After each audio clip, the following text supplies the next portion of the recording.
How many of y'all believe that they'd have dragged Trump for filth had he attended Jesse Jackson's funeral? Don't all raise your hands at once. If that man would have showed his face, they'd have dragged him. But let's take a look at what he said about the late Reverend Jesse Jackson. I want to begin by expressing our sadness at the passing of a person who I knew very well.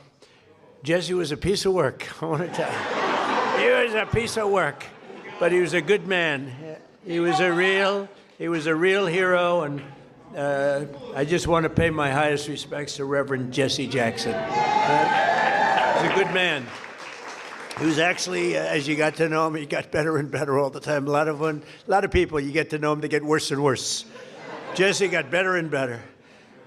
But I knew him well long before becoming president, and he really was special with lots of personality, grit, and street smarts. You would say Jesse had serious street smarts, right?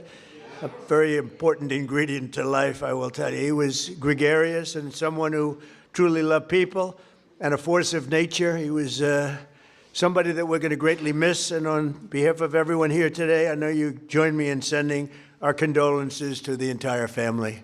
Had a great family. I thought that was awesome, and I actually loved every word. And they were good friends for years. People believe that Trump dropped out as a presidential candidate because Jesse Jackson was running. Now, upon doing my research, Donald Trump and Reverend Jesse Jackson ran at two separate times. So Trump ran as a campaign candidate in 1999-2000, and he was seeking the nomination of the Reform Party. He formed the Exploratory Committee in 1999, October 1999. And in February of 2000, he withdrew from the race. The question is, why did he drop out? He said he left because the Reform Party became too divided and it became too extreme. There was internal fighting between Pat Buchanan and David Duke. Now, Pat Buchanan was a conservative commentator running for the nomination, and David Duke was a former Klan leader that had influence over the party at the time. Trump said he didn't want to run in a party that at the time, in his words, became a total mess. And Jackson didn't run in 2000. Now, Reverend Jesse Jackson ran in the 1984 Democratic primary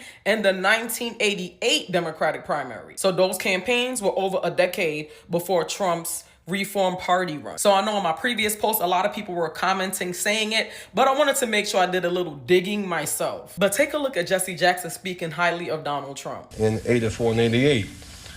And many others thought it was either laughable or something to avoid. He came to our business meeting here in New York because he has this sense of the curious and a will to risk to make things better. And so aside from all of his style and his pizzazz, he's a serious person who is an effective builder of building with a builder of people. Last year, he was a part of our workshop, of our panel workshop on what are the challenges and opportunities. And so a year later, Donald Trump, for a few minutes, challenges and opportunities to embrace the underserved communities. Donald Trump. You can tell that they both had great admiration for each other. And if it wasn't for videos like these, people would really think that Jesse Jackson didn't like that man and vice versa. I love how Donald Trump joked about Jesse Jackson needing a space to work out of, and he was like, I'll get you something for $40 a foot. And he said that Jesse Jackson was like, no. He was like, okay, $30.